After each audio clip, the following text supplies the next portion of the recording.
You ask Tiger to solve. This deals with linear equations with one unknown. The final result is y equals -18. Let's solve it step by step. Group all constants on the right side of the equation. Subtract 10 from both sides.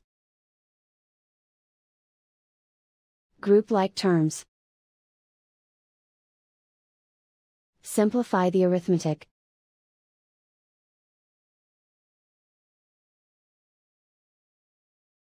Isolate the y. Divide both sides by -2. Cancel out the negatives.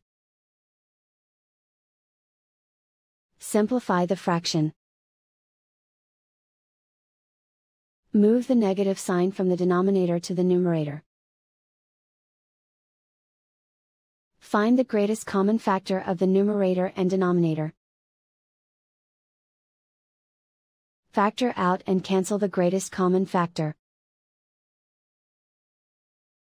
And so the final result is y equals -18.